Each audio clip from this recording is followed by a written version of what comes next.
Guys is president of the National Taxpayers Union, Pete Sepp. Pete, happy Friday. Welcome back. Happy Friday. Thanks for having me. All right. So give me your thoughts and reactions over the possibility of a judge basically undoing all of the work of the tariffs. Well, it is quite possible because the constitutional arguments could be against the president here. The emergency assertion of authority over tariffs on a national security basis may not hold up for all of the tariffs that are being levied. Certainly in the case of India, you could say that. Obviously, that's more an instrument of foreign policy because India is buying its oil from the wrong place when the United States is becoming so energy dominant and could offer exports of energy to many places in the world.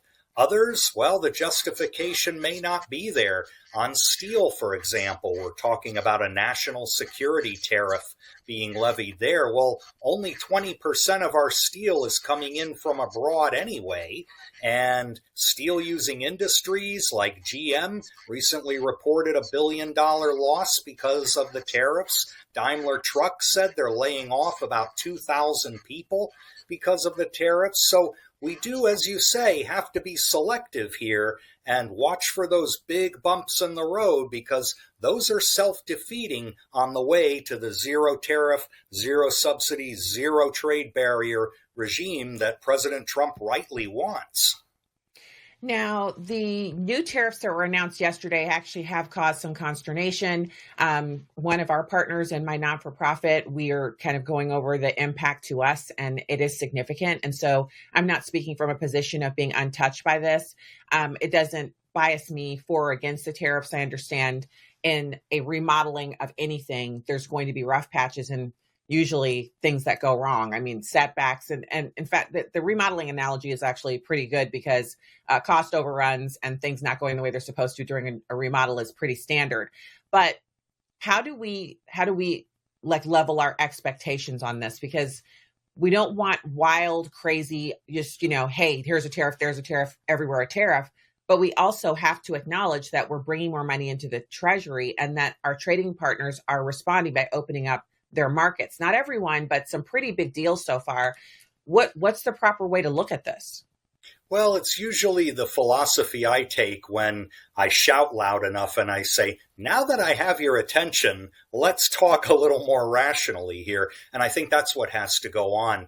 The initial agreements that the president was able to secure from the UK, for example, made some progress, but missed some opportunities. For one thing, we need to be worried about digital services taxes being levied by other countries. Didn't do that in the UK agreement. Canada agreed to suspend theirs. That's a good sign. We should be pushing for that in subsequent trade agreements. We also have to worry about pharmaceuticals.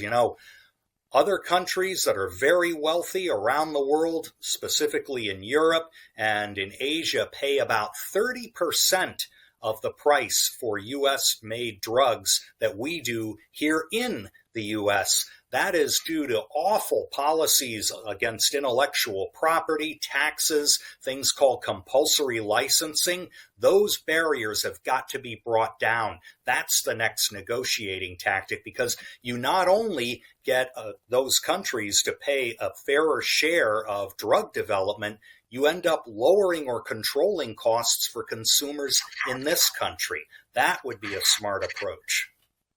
So, let's go into that a little bit further. President Trump did have some announcements maybe 3 months back. The noise surrounding the nationwide injunctions and mass deportation kind of drowned this conversation out. Not a lot of people paid attention. Really quickly here, when we're talking about this disparity where Americans pay $1,500 a month for the Ozempic family of drugs and our European counterparts pay $80 to $120 a month, the difference is so staggering. What is the actual solution to that?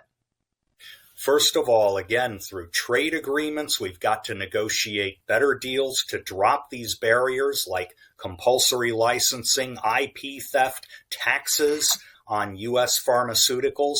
At the same time, we have to do better to encourage drug development in this country, rip down some of the barriers that FDA puts up to bringing new drugs to market. Secretary Kennedy needs to focus on that. We also need to let the tax relief provisions in the One Big Beautiful Bill work. The research and development provisions can be very powerful if they are allowed to take effect in conjunction with regulatory relief.